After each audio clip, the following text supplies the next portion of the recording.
चलिए गाइस, आज की वीडियो के अंदर हम आपके ऑर्गेनिक केमिस्ट्री के मोस्ट इंपोर्टेंट टॉपिक डिस्कस करेंगे बहुत ही शॉर्ट टाइम के अंदर। तो चलिए शुरू करते हैं। सबसे पहले हम जान लेते हैं इस वीडियो का इंडेक्स क्या रहेगा, यानी इस वीडियो के अंदर हम क्या क्या पढ़ेंगे। तो इस वीडियो के अंदर हमारे मेन टॉपिक है ऑप्टिकल एक्टिव और ऑप्टिकली इनएक्टिव कंपाउंड हमारे क्या होते हैं। और उसके लिए हमें जानना पड़ेगा plane polarised light. Plane polarised light में बच्चों बहुत डाउट रहता है, तो इसे भी अच्छे से समझेंगे। प्लेन पोलराइज्ड लाइट को हम शॉर्ट में पीपीएल के नाम से जानते हैं। उसके बाद हम देखेंगे डेक्स्ट्रो रोटेटरी और लेवो रोटेटरी कंपाउंड्स हमारे क्या होते हैं। और लास्ट में हम बात करेंगे ऑप्टिकली एक्टिव कंपाउंड की कंडीशन क्या होती है, यानी ऑप्टिकली एक्टिव कंपाउंड कौन से होंगे, हमें कैसे पता लगेगा। तो उनके अंदर हमारा क्या होता है, कायरल कार्बन होता है। तो ये सब इस वीडियो के अंदर जानेंगे हम बहुत ही शॉर्ट टाइम के अंदर। तो चलिए बच्चों, सबसे पहले हम जान लेते हैं प्लेन पोलराइज्ड लाइट के बारे में। तो प्लेन पोलराइज्ड लाइट को शॉर्ट में हम पीपीएल के नाम से भी जानते हैं। तो इसे समझने से पहले हमें समझना पड़ेगा जो हमारी ऑर्डिनरी लाइट होती है, जो हमारी सिंपल लाइट होती है, जिसको हम अनपोलराइज्ड लाइट बोलते हैं, वो हमारी क्या होती है। तो अनपोलराइज्ड लाइट जो हमारी होती है वो क्या होती है, इसके वाइब्रेशन यानी जब ये वाइब्रेट करते हैं ना, इसके वाइब्रेशन 3D प्लेन में होते हैं। 3D प्लेन का मतलब क्या है, तो ये आपकी जब मूव करेगी इसके वाइब्रेशन तीनों प्लेन में होंगे। तीनों प्लेन का मतलब एक्स एक्सिस के लॉन्ग भी होंगे इसके वाइब्रेशन, वाई एक्सिस के लॉन्ग भी होंगे और जेड एक्सिस के लॉन्ग भी होंगे।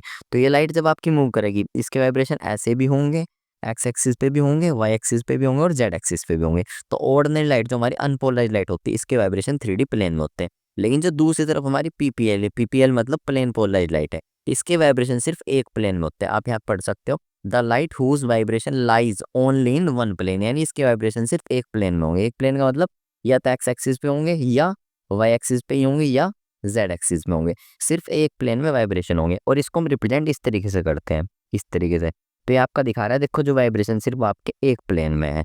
तो ये आपको समझ में आ चुका होगा। अब बच्चों हम बात करेंगे ऑप्टिकली एक्टिव और ऑप्टिकली इनएक्टिव कंपाउंड्स हमारे कौन से होते हैं। तो देखो बहुत ज़्यादा आसान है। पहले अगर हम बात करें ऑप्टिकली एक्टिव कंपाउंड्स की, तो ऑप्टिकली एक्टिव कंपाउंड्स हमारे वो होते हैं जो पीपीएल को रोटेट कर देते हैं, यानी प्लेन पोलराइज्ड लाइट को रोटेट कर देते हैं, उनको हम क्या बोलते हैं, ऑप्टिकल एक्टिव कंपाउंड बोलते हैं। और जो प्लेन पोलराइज्ड लाइट यानी पीपीएल को रोटेट ना करे उनको हम बोलते हैं ऑप्टिकली इनएक्टिव कंपाउंड। आप यहाँ पे पढ़ सकते हो। तो देखो ऑप्टिकली एक्टिव कंपाउंड हमारे कौन से होंगे, द कंपाउंड्स, यानी वो कंपाउंड जो क्या कर सकते हैं, विच कैन रोटेट पीपीएल, जो पीपीएल को रोटेट कर सकते हैं, वो हमारे क्या होते हैं, ऑप्टिकल एक्टिव कंपाउंड्स होते हैं। और ऑप्टिकल इनएक्टिव कंपाउंड्स हमारे कौन से होते हैं, the compounds which can not rotate, यानी जो नहीं घुमा सकते किसी पीपीएल को, उनको हम क्या बोलते हैं, ऑप्टिकली इनएक्टिव कंपाउंड्स बोलते हैं। ऑप्टिकली एक्टिव कंपाउंड्स बच्चों हमारे टू टाइप्स के होते हैं, एक होते हैं डेक्स्ट्रो रोटेटरी, दूसरे हमारे होते हैं लेवो रोटेटरी। अब पहले हम समझेंगे डेक्स्ट्रो रोटेटरी के बारे में। तो देखो डेक्स्ट्रो रोटेटरी हमारे कौन से होते हैं, तो dextro rotatory optical active compounds हमारे होते हैं जो क्या करते हैं, पीपीएल यानी प्लेन पोलराइज्ड लाइट को क्लॉकवाइज डायरेक्शन में रोटेट करते हैं। आप यहाँ पढ़ भी सकते हो। देखो the compounds which rotates PPL in clockwise direction, जो क्या करेंगे, पीपीएल यानी प्लेन पोलराइज्ड लाइट को किस डायरेक्शन में रोटेट करेंगे, क्लॉकवाइज डायरेक्शन में रोटेट करेंगे, उनको हम क्या बोलते हैं, डेक्स्ट्रो रोटेटरी बोलते हैं। बात करें इनकी रिप्रेजेंटेशन की, तो इन कंपाउंड्स को हम रिप्रेजेंट करते हैं प्लस से, ध्यान रखना है, प्लस से रिप्रेजेंट करेंगे या छोटे डी से रिप्रेजेंट करेंगे। बड़ा डी नहीं यूज करना है, या तो प्लस यूज करना है, छोटा डी यूज करना है। अब मैं आपको एग्जाम्पल से और ज्यादा क्लियर कर देता हूँ। सपोज करो आपने क्या कर रखा है, इसके अंदर यहाँ पे आपने ये जो आपका कंटेनर है इसके अंदर आपने सॉल्यूशन ले रखा है किसका, डेक्स्ट्रो रोटेटरी कंपाउंड का। और डेक्स्ट्रो रोटेटरी को हम कैसे रिप्रेजेंट करते हैं, प्लस से। जब आप इसके अंदर से पीपीएल को पास करोगे, पीपीएल मैंने आपको भी समझाई थी, जिसके वाइब्रेशन सिर्फ एक प्लेन में होंगे, ये आपकी पीपीएल होगी। तो जब आप क्या करोगे, इसके अंदर से पीपीएल को पास करोगे, तो ये क्या करेगा, पीपीएल को क्लॉकवाइज रोटेट कर देगा। क्लॉकवाइज मतलब राइट साइड रोटेट करेगा। तो देखो जब इसके अंदर से पीपीएल पास हो गया, आपकी बाहर निकलेगी, तो ये आपकी ऐसे रोटेट हो जाएगी, देखो इस तरफ, यानी क्लॉकवाइज डायरेक्शन में आपकी रोटेट होगी, राइट साइड आपकी रोटेट होगी। और इसी अब ऐसे हम बात करेंगे लेवो रोटेटरी के बारे में। देखो तो लेवो रोटेटरी हमारे कौन से होंगे, लेवो रोटेटरी हमारे वो ऑप्टिकल एक्टिव कंपाउंड होंगे जो क्या करेंगे, पीपीएल को एंटी क्लॉकवाइज डायरेक्शन में रोटेट करेंगे। आप यहाँ पढ़ भी सकते हो। तो देखो compounds which rotates PPL in anti clockwise direction, और इनको हम रिप्रेजेंट करते हैं माइनस से या छोटे एल से, आपको ध्यान रखना है। अब ऐसे अगर आपने क्या कर रखा है, आपने लेवो रोटेटरी कंपाउंड का सॉल्यूशन ले रखा है, यानी तो इसको माइनस से रिप्रेजेंट करते हैं। जब आप इसके अंदर से किसे पास करोगे, पीपीएल को पास करोगे, पीपीएल यानी प्लेन पोलराइज्ड लाइट, यानी ऐसी लाइट जिसके वाइब्रेशन सिर्फ एक प्लेन में। तो जब ये इससे पास होके जाएगी ना, तो ये कैसे रोटेट हो जाएगी, लेफ्ट तरफ, यानी आपके एंटी क्लॉकवाइज डायरेक्शन में रोटेट हो जाएगी। तो आपकी कुछ ऐसे हो जाएगी, ये आपकी देखो एंटी क्लॉकवाइज डायरेक्शन में रोटेट होगी। तो आपको समझ में आ गया होगा। लास्ट में बच्चों हम डिस्कस करेंगे जो हमारे ऑप्टिकल एक्टिव कंपाउंड होते हैं उनकी कंडीशन क्या होती है, यानी ऑप्टिकल एक्टिव कंपाउंड की क्या पहचान है, उन्हें हम कैसे पहचानेंगे। तो मैं आपको बता देता हूँ।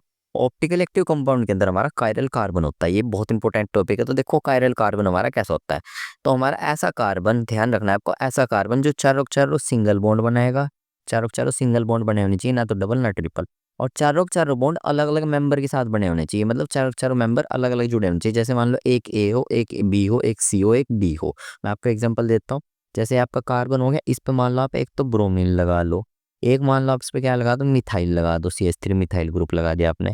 एक इस पे आप क्या लगा दो, इथाइल ग्रुप लगा लो, इथाइल होता है आपका C2H5।